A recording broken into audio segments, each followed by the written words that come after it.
오늘 0시 기준 국내 코로나19 신규 확진자는 344명으로 나흘째 300명대입니다. 확진자 수는 검사 건수가 변수지만 무엇보다 감염 재생산 지수가 1 아래로 내려왔다는 게 그나마 반가운 소식입니다. 백신은 오늘 0시까지 2만 3천 명이 접종을 마쳤습니다. 재난방송센터 연결합니다. 신방실 기자. 3일절 휴일이었는데 어제 300여 명의 확진 판정을 받았네요. 오전에 나온 확진자 현황 어떻게 됩니까? 네, 확진자는 하루 사이에 344명 늘었습니다. 전날보다 11명이 줄면서 사흘 연속 300명대 중반으로 집계가 됐는데요. 3일절 연휴여서 검사 건수가 3만여 건으로 평일의 절반 이하였던 점을 감안해야겠습니다. 먼저 국내 발생 확진자 현황을 자세히 살펴보겠습니다. 서울이 120명으로 전날보다 20명 가까이 증가했고요.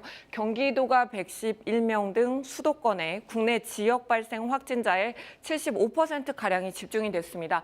최근 들어 이전보다 규모는 크지 않지만 일상 속의 집단 감염 꾸준히 이어지고 있는데요.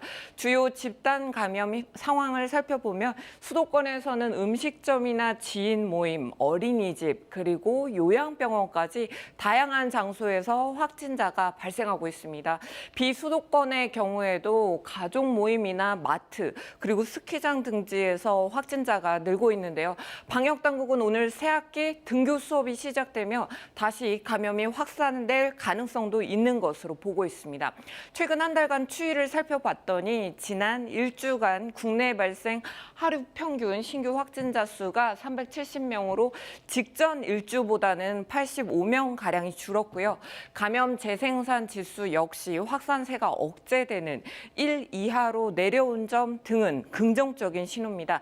다만 언제 어디서 감염됐는지 알지 못하는 조사 중인 비율은 다시 20%를 넘어선 상황이라 안심할 수가 없습니다. 네, 백신 접종도 지금 닷새째인데 지금까지 접종 상황은 어떤가요? 네, KBS 홈페이지와 앱에서 서비스되고 있는 백신 현황판 페이지를 보면서 설명해 드리겠습니다.